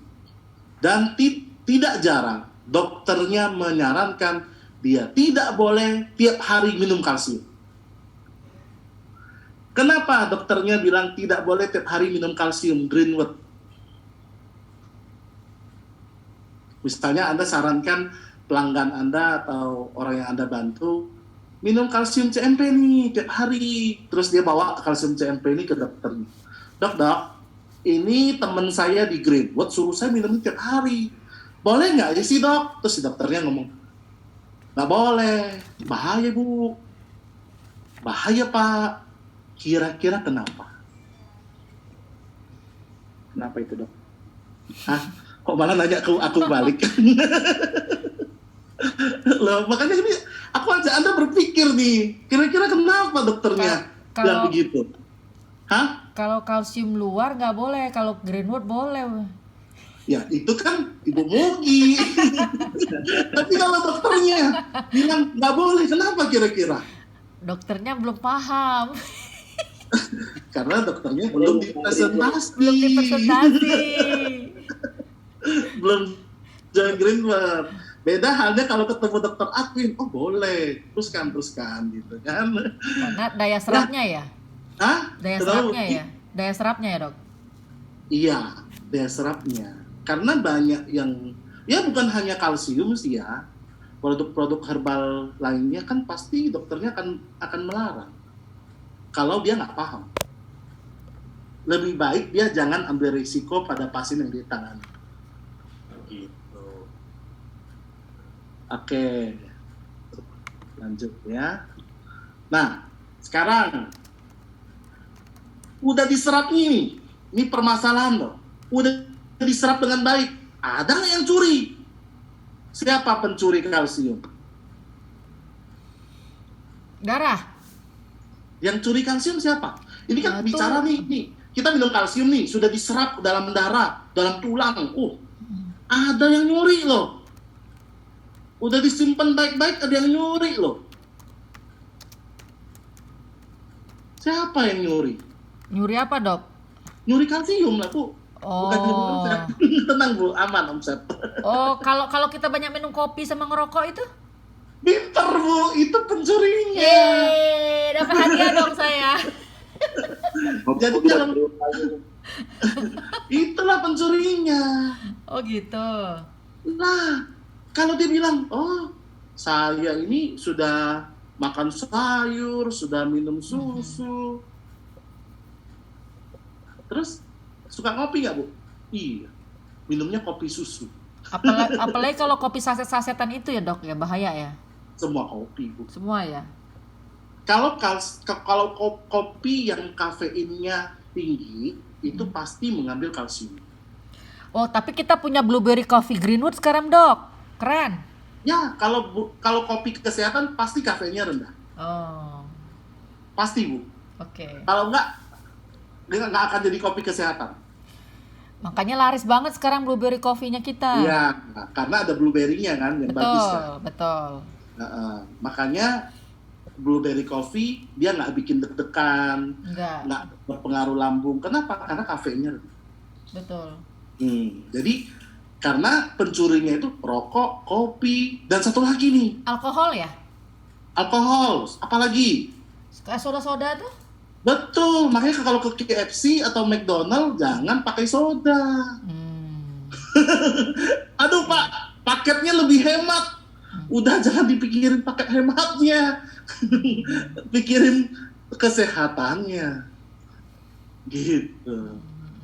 Jadi masih mending Anda beli 2 potong ayam tanpa soda. Teh manis. Teh juga bisa menghasilkan teh juga karena ada kafein dikit kan, tein ya. Teh juga ya, nggak ini ya. Efeknya lebih besar kok. Lebih besar juga ya. Ada satu lagi nih, pencuri kakapnya ini. Ini seringkali susah ditangkap loh. Pencurinya. Ada satu lagi nih, tahu nggak? Yang paling sering mencuri. Kalau darah, pembuluh darah? Pembuluh darah kan darah kan tempatnya. Ya. Yang curi sopo ini, yang ngambilnya di darah, ngambil di tulang, ngambil di tulang lah terutama. Kan itu kan banknya. Ada yang nyuri loh. Satu lagi pencuri kelas kakap ini, Bu. Dia bilang, saya nggak ngopi, saya nggak minum alkohol, saya nggak merokok. Tapi ada satu lagi yang sering kali mencuri. Kalau yang melahirkan, mengandung sama... Ya wajar lah kalau ibu hamil ya kekurangan ya. kalsium itu kan wajar. Makanya kan saat hamil harus minum kalsium yang banyak. Tapi pencuri yang nggak disadari ini. Ayo yang lain, ada nggak yang tahu? Dikasih giveaway. Nah, Pak Rahman apa? Yang tahu jawabannya bakal dikasih Bu Mugi giveaway. Oh, giveaway. Iya, ya. Siapa Tuh, ini? ada Mas Utami tuh katanya jantung. Hah? Jantung. Tuh Pak Mas Maksudnya, Utami. maksudnya sakit Siapa nih? jantung? Pak Madetoya nih. Jantung Hah? yang Pak Madetoya mencuri. kenapa? Muhammad Maksudnya. Detoya jawabnya jantung, Dok. Jantung. Oh, Pak Madetoya jawabnya jantung, Dok. Jantung ngapain mencuri kalsium? Jantung kan berteman baik sama kalsium. Dia perlu kalsium. Ngapain dia curi, Pak?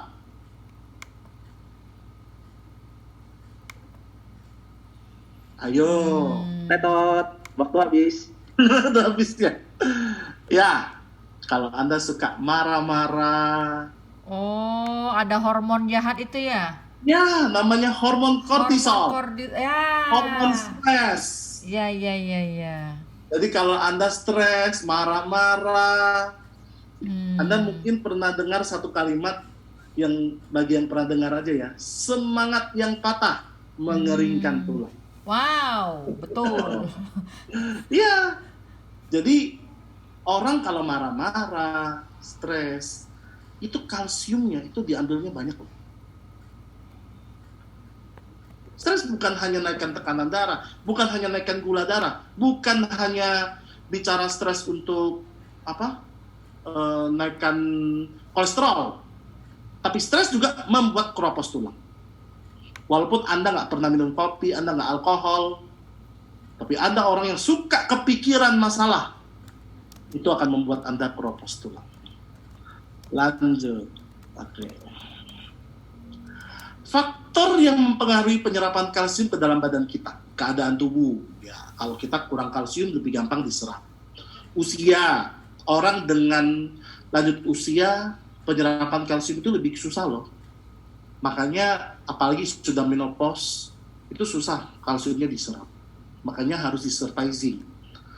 Ya, karena estrogennya sudah turun, itu pengangkut. Terus orang dengan masalah pencernaan, itu juga kita bicara kalsium secara umum ya, belum kalsium greenwood ya. Kalau orang sakit mah, penyerapan kalsium itu berkurang. Komposisi zat tertentu dalam makanan. Ada yang membantu penyerapan kalsium, ada yang menghambat. Yang membantu apa? Zinc, protein. Jadi kalau ada zinc, ada protein, itu membantu penyerapan kalsium. Kedua, ada yang menghambat. Contohnya asam oksalat pada bayam. Jadi kalau orang makan bayam sama kalsium, misalnya susu, ya, terutama atau kalsium suplemen, itu gampang jadi batu ginjal karena gampang berikatan. Olahraga, makanya iklan-iklan susu kalsium itu ada iklannya olahraga kan, berjalan 1000 langkah. Tujuannya apa? Supaya kita pegel kakinya. Pada saat kita pegel kakinya atau tubuhnya pegel olahraga, itu tercipta asam laktat yang memudahkan penyerapan kalsium. Jadi kalau orang ibaratnya dia minum kalsium tapi tidak mau olahraga, itu ibaratnya Anda beli bahan bangunan, nggak mau bangun rumah Anda. Ibaratnya gitu. Makanya olahraga itu membantu penyerapan kalsium. Ya nggak usah olahraga berat-berat lah, seminggu 3 kali, jalan kaki, setengah jam minimal gitu. Nah itu membantu penyerapan kalsium. Oke, jadi kalau kita lihat ya, ini kalsium secara umum. Beda dengan kalsium CMP, yang nanti saya akan bahas, karena dia adalah kalsium protein yang ikatannya stabil, dan dia tidak gampang berpengaruh terhadap masalah lambung. Jadi kalau orang sakit mah, minum CMP, dia tidak ada masalah penyerapannya, ya karena ikatannya stabil. Ya beda dengan dia minum kalsium lainnya. Dan di CMP kenapa penyerapannya lebih tinggi daripada kalsium yang lainnya? Karena dia kalsiumnya proteinnya tinggi. Oke. Kemudian faktor yang mengambil yang curi siapa nih? Ya hamil, menyusui, haid, menopause. Ini nih. Makanya kalau wanita bilang, aduh saya lemes nih lagi haid, kalsium hantam 2 bungkus langsung. Gitu. CMP misalnya, atau kalsium kapsul. Lagi hamil, nyusui, menopause ya harus minum kalsiumnya banyak. Dia suka minum kopi, soda, alkohol, rokok, ini pencuri ini. Stres, termasuk orang yang kurang bergerak, kalsiumnya juga dicuri. Bahkan orang yang minum obat-obatan tertentu, itu mengambil kalsium dari tulang. Contohnya kortikosteroid. Misalnya orang dengan penyakit autoimun, ya, dia harus minum kortikosteroid terus. Nah, kalsiumnya pasti kurang. Oke. Nah, bicara suplemen kalsium, nah ini ada yang Anda perlu tahu ya. Kalsium itu bisa berinteraksi dengan obat-obatan tertentu. Contoh, obat MAH yang namanya antasida.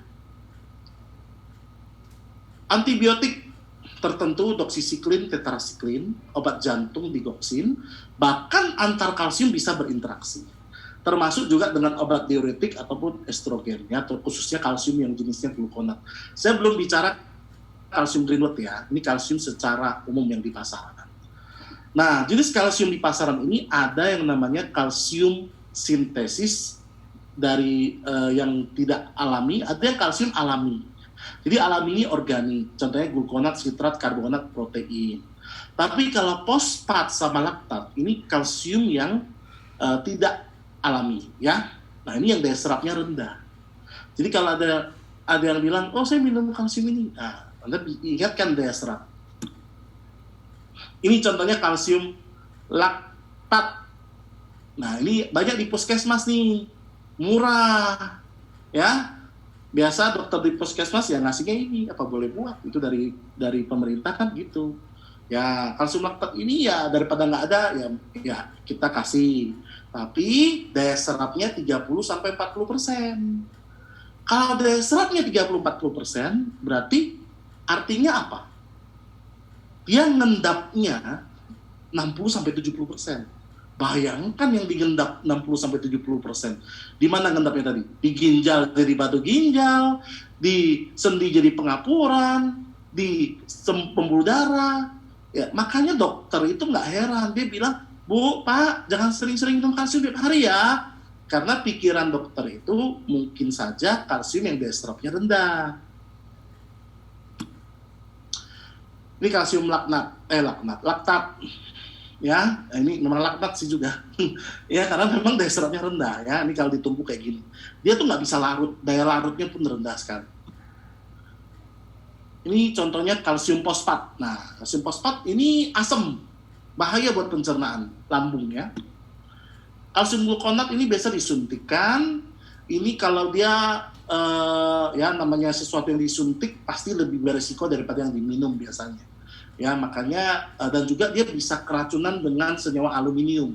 Makanya biasanya kita nggak terus sering-sering kasih pada kasus-kasus tertentu aja.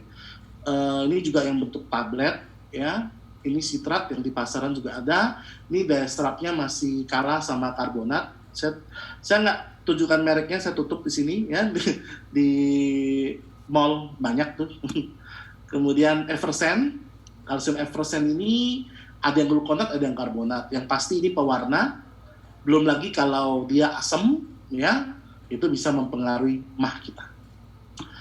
Nah, kalsium ini perbandingan kalsium ya. Sebelum saya masuk ke kalsium greenwood, ini ada kalsium fosfat, laktat, ini non-organik, kandungannya tinggi, keluarkan dalam air tinggi, daya serapnya rendah, kesimpulannya nggak bagus.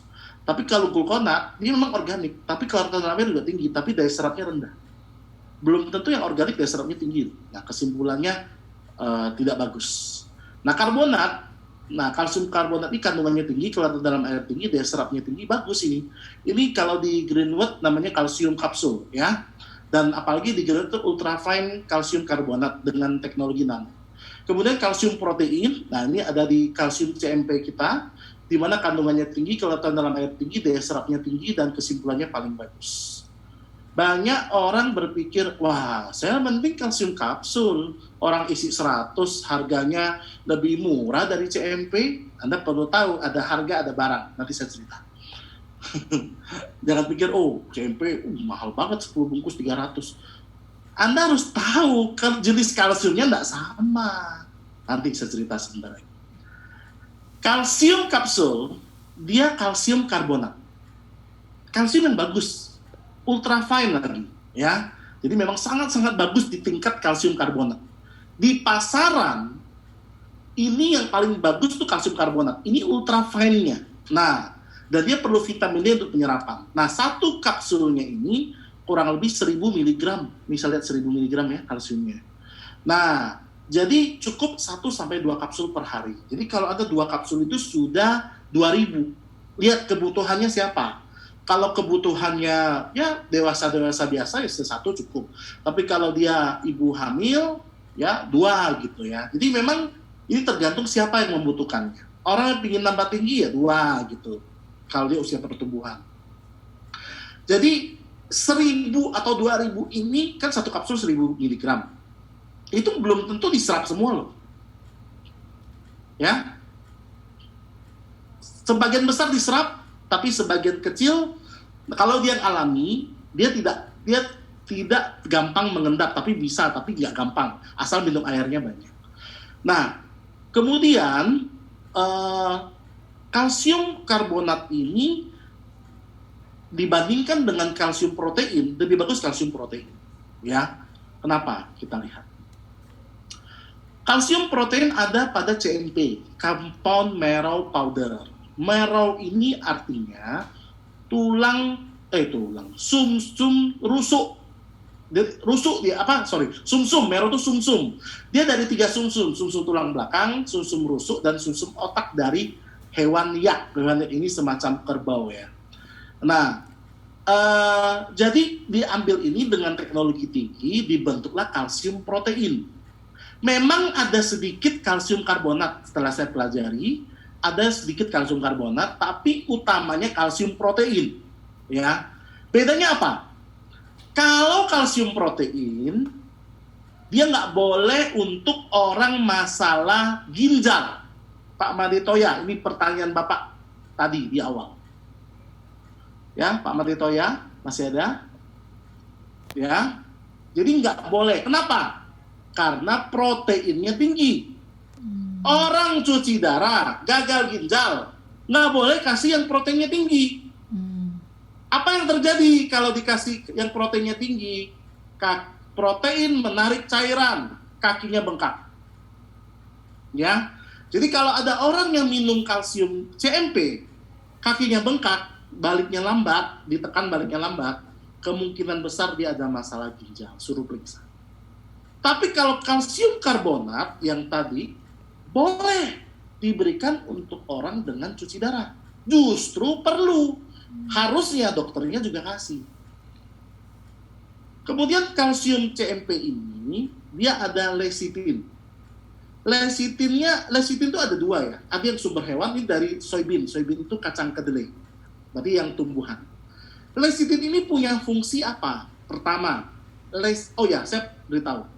Diambil dari sumsum ini kan Anda bilang, waduh kalau gitu kolesterolnya tinggi dong. Nggak, sudah dibuang lemak jahatnya. Apalagi di sini ada lecithin. Lecithin punya fungsi bersama dengan grape seed extract. Ini adalah ekstrak dari biji anggur yang mengandung resveratrol. Kedua ini bisa menurunkan kolesterol. Lecithin bisa meningkatkan fungsi otak. Jadi kalau orang yang misalnya habis kena stroke, masalah otak lainnya, jangan lupa selain kalsiumnya untuk otak, lecithinnya juga bagus buat otak. Soybean lecithin itu juga bagus untuk hati. Makanya dalam ilmu pengobatan Tiongkok, herbal lecithin dijuluki sebagai dewa pelindung hati. Kemudian ada juga American ginseng, ini untuk stamina aja, nggak apa-apa. Ya, dan juga ada vitamin E yang bagus untuk kulit dan kesuburan. Jadi untuk orang yang susah punya anak, Anda bisa berikan kalsium CMP ini, selain kalsiumnya untuk kesuburan, vitamin E-nya buat kesuburan, suami dan istri. Ditambahkan dengan produk cordyceps dan zinc. Vitamin D ini dia ditambahkan di sini, tidak terlalu penting-penting amat ya. Xylitol ini dia menunjukkan bahwa dia tidak pakai gula. Dia pakai gula jagung, gula xylitol ya. Jadi bukan pemanis gula yang biasa. Jadi untuk orang diabetes ini nggak akan menaikkan gula darah, ya. Jadi utamanya adalah kalsium protein dari ekstrak sumsum ini. Nah, cara pakainya 1-2 saset sehari, seduh dengan air hangat. Seharusnya kita buat susu juga air hangatnya tuh mesti diperhatikan suhunya. 60-70 derajat, termasuk bikin susu. Nah, suhu inilah yang pas untuk jenis kalsium yang susu. Ya, jenis kalsium bubuk maksud saya. Yang dari susu bubuk atau apa. Nah, ini 60-70 derajat. Pak, kalau gitu perlu pakai termometer? Nggak usah. Anda cukup bikin airnya pakai air panas. Misalnya Anda tuang air panas nih, Anda tambahin air sejuk dikit, dia masih panas tapi sudah mulai bisa diminum. Di atas suhu hangat-hangat kuku. Jadi kalau Anda bikin CMP ini, karena dia organik, dia nggak boleh langsung dituang air panas. Ingat ya, rusak zat organiknya. Jadi kalau Anda mau tuang air, misalnya mau bikin kayak kopi, kayak bubuk, terus kasih air, airnya sudah di 60-70 derajat. Jangan air mendidih, Anda tuang langsung. Kalau paling bagus sih bikin airnya dulu. Memang di kemasan dikatakan, bubuk taruh dulu, baru tuang air. Tapi airnya itu sudah 60-70 derajat. Sudah hangat, bukan air panas mendidih. Jangan sampai Anda salah membuat kalsiumnya. Ya. Nah, keistimewaan kalsium protein adalah daya serapnya tinggi. Dengan kalsium kapsul tadi, lebih tinggi. Ada harga, ada barang. Kalsium protein itu selalu dalam penelitiannya 90% ke atas. Orang beda-beda ya, ada yang 93, 94, 95. Tapi 90% ke atas. Kalau karbonat itu sekitar 70%. Makanya kok CMP lebih mahal ya, ada harga, ada barang. Kalsiumnya yang nggak sama. Daya gabung dengan jaringan tulang 7 kali lipat dibandingkan jaringan lainnya. Kenapa kalau orang minum kalsium protein CMP, kok dia ada kayak misalnya gini, dia keropos nih, udah tua, misalnya 40 tahun, 50 tahun misalnya udah mulai tua kan, udah mulai ya menuju menopause. Dia minum kalsium CMP itu ada ngilu-ngilunya. Tapi kalau minum yang karbonat nggak ada ngilu-ngilu. Kenapa? Karena daya gabung atau kerjanya tuh lebih cepat, 7 kali lipat lebih cepat, makanya ada ngilu-ngilunya. Itu kok ngilu, kok sakit, ngilu sakit-sakit karena kalsium protein ini lagi digabungkan ke tulangnya yang kropos. Itu ceritanya. Makanya kalau Anda ketemu pasien, bukan pasiennya, ketemu pelanggan Anda yang ada kropos atau sudah usia lanjut, ingatkan, coba minum setengah bungkus dulu. Jangan langsung sebungkus. Kalau ada ngilu-ngilu, nggak apa-apa. Bilangin dulu loh, jangan nggak nanti minum baru dia komplain, baru Anda jawab ya. Agak beda ya responnya kan. Orang kalau diminum di awal kan beda responnya bisa. Oh, ini jangan heran ya Bu, kalau Ibu, kan Ibu ada kropos, jangan sampai heran kok ada ngilu-ngilu, itu kalsium lagi bekerja. Ya. Karena responnya bisa beda. Kalau dia merasakan itu berarti dia oh kok beda ya, gitu kan. Nah, makanya kalau kata bilangin dulu dia lebih percaya biasanya gitu. Malah tambah, oh berarti kalsium Anda bekerja ya, betul kata Anda itu. Bersifat netral, tidak mempengaruhi lambung dan tidak terpengaruh asam lambung untuk penyerapannya. Jadi nggak bikin sakit mah. Kalaupun sakit mah minum kalsium ini nggak apa-apa, nggak ngaruh karena dia netral, ikatannya stabil. Nggak akan jadi batu ginjal. Kalau kalsium protein itu ikatannya stabil, ikatan kimianya stabil dan kuat. Ya, kalau Anda makan sama bayam pun nggak akan jadi batu ginjal. Makanya bagus kalsium CMP. Kalau mau bicara lebih bagus mana, tutup poin aja kita ngomong. Untuk peninggi badan, paketnya saya lebih sarankan pakai CMP. Daya serapnya lebih tinggi, efeknya lebih cepat. Kalau Anda suruh minum kalsium kapsul, takutnya efeknya lebih lambat, kan lebih cepat kan lebih bagus. Orang Indonesia kan maunya cepat biasanya.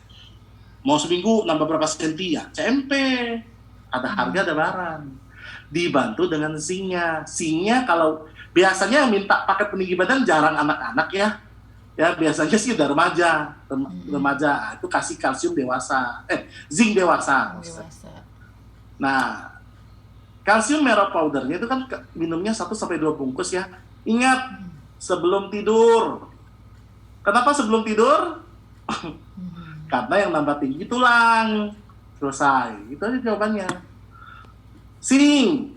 Nah, sing ini adalah sing laktat. Sing laktat adalah sing organik, ya. Zinc laktat adalah zinc organik yang daya serapnya tinggi. Jadi dia seperti kalsium protein daya serapnya tinggi. Zinc laktat itu lebih tinggi daya serapnya dibanding zinc lain. Yang penting ya, minum zinc harus perut kosong biar penyerapannya bagus, bukan setelah makan. Jangan dipukul rata semua setelah makan. Pokoknya perut kosong. Ya, 2 kali 2 tablet. Boleh dikunyah dulu nggak apa-apa. Oke? Ya, itu tentang penjelasan kalsium ya. Sedikit tentang masalah sendi ya. Ini adalah kita bicara osteoartritis ya, radang sendi. Sendi kita itu, apa itu sendi? Sendi adalah hubungan antar tulang. Jadi tulang yang satu dengan tulang lain bisa bergerak satu sama lain karena ada engselnya. Ibarat pintu tuh ada engsel. Inilah sendinya. Jadi kalau kita lihat di tulang belakang nih, makanya saya bilang, kalau orang misalnya dia sakit pinggang, tanya, terus menerus sakit atau lagi membungkuk sakit. Oh, saya sholat, saya membungkuk sakit. Oh, itu sendi itu. Kalau nggak membungkuk, nggak sakit. Oh, sendi itu. Berarti ingat, masukin produk buat sendi. Lutut, ada masalah. Nah, itu, saya nggak bisa jongkok misalnya. Atau jongkok sakit lutut saya. Berarti lututnya masalah, sendi. Nih, apalagi itu? Apa? Di engsel di sini nih, tuh. Di tulang paha. Tangan, nih banyak nih. Coba ada yang tahu nggak sendinya berapa di telapak tangan kita? Sampai pergelangan tangan. Ini aja dihitung nih. 1, 2, 3, 4, 5, 6. 15 kurang lebih ya. 15. Kaki juga gitu. Makanya, ada nggak yang suka ini matahin tangannya, ceklek. Itulah tindakan merusak sendi. Siap-siap rematik. Kalau ada punya kebiasaan itu, tukang urut tuh, tukang urut suka gitu tuh. Iya, jangan mau. Saya kalau diurut, saya juga suka ngurut sih Bu Mugi. Tapi saya bilang tolong ya jangan ditarik-tarik. Jangan mau. Iya. Itu merusak sendi Bu, cairan sendinya keluar, kering. Nanti jadi rematik. Termasuk kalau gerakin leher tuh, krek gitu. Iya, ceklak kayak mau matahin leher itu kan. Betul. Nanti lehernya patah beneran lagi. Itu kan merusak sendi Bu. Enak habis itu, ya enak. Tapi Anda nggak tahu ke depannya kan, Bu Mugi kan. Orang yang nggak tahu gitu. Iya. Oke, lanjut. Jadi rematik itu bukan karena mandi malam ya. Banyak orang bilang, nggak mau mandi malam lah, nanti rematik. Itu mitos, hoax. Kalau Anda belum mandi dari pagi, malam harus mandi. Kalau nggak bau. Ya, nah, jadi mandi malam tidak menyebabkan rematik. Tapi kalau sudah rematik, mandi malam itu maksudnya kenapa nggak boleh mandi malam? Karena mandi malam tuh dingin. Ya kalau Anda mandinya air hangat nggak apa-apa. Tapi kalau mandinya dingin, tambahin sakit rematik Anda. Itu maksudnya. Bagian tubuh yang sering terserang, jadi tangan, kaki, rematik kan? Tahu ya beda rematik sama asam urat? Kalau rematik itu dipengaruhi dingin, dia kaku. Terus bengkak-bengkak dia punya jari kan, sela-sela sendi jari itu bengkak-bengkak. Ada istilahnya kalau rematik itu kaku di pagi hari atau morning stiffness. Nah, itu rematik. Tapi kalau asam urat, ceritanya gini nih. Gua baru pesen sop buntut. Tiba-tiba kakiku sakit nih, lututnya sakit atau misalnya dekat jari kaki ibu jari bengkak. Oh, itu asam urat dipengaruhi dari makanan. Dan biasanya kalau rematik tuh dua-duanya, kalau di tangan tuh dua-duanya, kaki kiri dan kanan. Kalau di asam urat salah satunya, biasanya gitu. Itu membedakan. Rematik juga faktor autoimun ya. Jadi harus dikasih cordyceps. Karena cordyceps ini dia menyeimbangkan imun dari dua arah. Ya, lain kali kita cerita autoimun. Jadi intinya rematik harus ditambah cordyceps. Jangan dikasih spirulina ya, tambah parah. Orang rematik asam urat jangan dikasih spirulina. Satu, spirulina jangan dikasih CMP karena proteinnya tinggi. Kok minum asam urat, minum CMP, minum spirulina kok tambah bengkak? Ya iya, salah Anda nggak belajar trading produk. Jadi bilang nggak boleh. Anda kasih ya tambah bengkak asam uratnya, selamat. Bukan karena reaksi tindak balas atau pembalikan, tapi karena tambah parah proteinnya tinggi. Jangan dikasih. Tapi kalau rematik, kenapa nggak boleh dikasih spirulina? Karena spirulina itu menaikkan imun dari satu sisi, satu arah. Jadi dia nggak boleh itu, harus dikasih cordyceps, baru dua sisi boleh. Terus udah itu penyakit sendi lainnya bisa paling sering di lutut ya, di lutut. Pinggul, punggung juga bisa ya. Kalau yang pokoknya digerakkan sulit, sakit, pokoknya keluhan pada saat digerakkan, berarti itu sendi. Itu aja selesai. Ya, terutama lutut karena menopang berat tubuh. Apa masalah sendi? Paling sering lutut. Pertama, bunyi. Coba Anda yang di rumah sekarang angkat satu kaki Anda kan lagi duduk nih. Terus angkat salah satu kaki Anda. Terus Anda gerakkan nih kayak gini, kayak si dokter ini nih. Tuh. Tapi Anda gerakkan sendiri. Nah, kalau ada bunyi, berarti Anda perlu atropo. Karena bunyi itu masalah sendi. Anda nggak minum atropo, lama-lama nyeri, bengkak, masih nggak mau minum atropo, kaku. Nah, masih nggak minum atropo, bengkok sendinya, nggak bisa lagi minum atropo, operasi. Makanya dari sekarang harus minum atropo. Ya, yang belum bunyi, belum ada apa-apa, jangan seneng dulu, minum atropo untuk mencegah. Nih, kenapa? Kok bisa bunyi? Nih ceritanya. Ini kan sendi kita nih, contohnya di lutut. Saya bukan di lutut juga sih, termasuk di jari-jari tangan juga yang kita bunyi-bunyiin tadi. Nih. Ini kan ada tulang nih. Ini juga ada tulang kan. Kalau di lutut ini tulang tulang kering. Ini tulang paha, ya. Ini kan ada cairan sendi nih, pelumas kata orang. Umur 30-40 tahun itu sudah mulai berkurang tuh cairan sendi ini. Mulai berkurang. Lama-lama kan volumenya berkurang nih cairan sendi ini. Akhirnya yang di atas sama yang di bawah ketemuan deh. Tadinya social distancing, sekarang nggak lagi, malah ciuman. Udah ciuman, gesek-gesek, tulang paha sama tulang keringnya. Akhirnya yang putih-putih ini namanya tulang rawan, ya. Gitu. Nih putih-putihnya nih lihat. Putih-putihnya ini kalau ini nih putih-putih, ini tulang rawan nih, tulang rawan. Nih. Nah, putih-putih tulang rawan. Ya. Jadi tulang rawan ini akan robek nih. Kayak gini, aus. Nih, aus, ya, aus. Makanya bunyi. Tulang ketemu tulang, kan tadinya ada tulang rawan. Gitu. Makanya ini harus ditambal lagi nih dengan atropo. Atropo ini dia punya satu herbal, ini saya tunjukkan herbalnya. Ini bagus buat sendi, ya. Ini nih. Nah, ini dia bisa lem kembali, melapisi kembali tulang rawan. Dia mirip dengan glukosamin, ya, mirip dengan glukosamin herbal ini. Dan dia bisa otomatis sakitnya hilang. Karena dia ini ditambal lagi. Cairan sendinya ditambah. Ini pain and stiffness, nyeri dan kaku kalau nggak diobatin.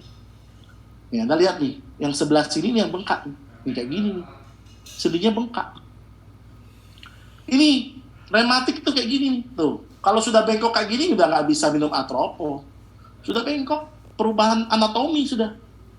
Selama dia belum berubah secara anatomi, belum bengkok, secepatnya minum atropo.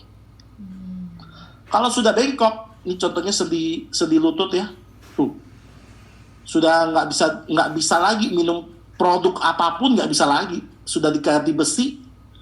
Kalau sudah perubahan anatomi, satu besi 60 juta aja kok. Nggak mahal. Dibandingkan atropo, lebih mahal mana? Besi loh. Lebih mahal atropo ya? Anda mau hemat uang kecil atau mau keluar uang besar? Gitu aja pertanyaannya. Nih, apa? Ini kalau di tulang paha. Tuh, seringnya kan orang kalau sakit lutut suntik. Apalagi dikasih obat penghilang nyeri. Obat penghilang nyeri sering buat orang yang sakit lutut ini jadi sakit mah yang parah loh. Cuci darah loh. Rusak ginjal. Mahnya sampai muntah darah, berak darah. Wih, ngerinya. Ya, bahkan orang sekarang sakit mah itu bisa jadi kanker lambung. Kanker nomor 5 paling banyak. Hebatnya atropo ini bukan hanya untuk sendi, untuk tulang juga bisa. Jadi paket hematnya tuh ini nih. Kalsium itu kan untuk tulang, kita udah bahas tadi kan. Untuk yang lain-lain juga kan ada kan jantung, untuk kontraksi otot. Tapi Drainaria rhizome ini adalah herbal Tiongkok. Yang ini untuk tulang sama sendi. Jadi kalau di Tiongkok tuh namanya herbal patah tulang. Mereka tuh pakai ramuan ini nih, Drainaria rhizome. Tapi herbal ini juga bagus untuk sendi. Nah, kalau sendinya bengkak, ada namanya Astragalus mongolicus. Jadi Astragalus ini herbal untuk pembengkakan sendi. Nah, ngomong-ngomong, Astragalus ini fungsinya banyak. Ya, Astragalus ini di produk Greenwood lainnya, contohnya di Glucoblok juga ada ya. Nah, ini dia bagus untuk daya tahan tubuh. Termasuk dalam ilmu TCM, dia bagus untuk pilek, flu, infeksi pernapasan, sakit-sakit otot juga bisa. Dia juga mencegah penuaan. Dan utamanya Astragalus ini untuk daya tahan tubuh. Jadi kalau ini untuk mau daya tahan tubuh selama corona ini, supaya nggak keropos, sama untuk apa fungsi kalsium lainnya, supaya tidurnya lebih nyenyak, kan minum kalsium juga kan di malam hari kan. Nah, termasuk untuk sendinya. Nah, ini paket hematnya tuh ini atropo ya, dan Anda bisa minum sesudah makan ataupun kalau memang untuk kebutuhan sebelum tidur juga bisa ya.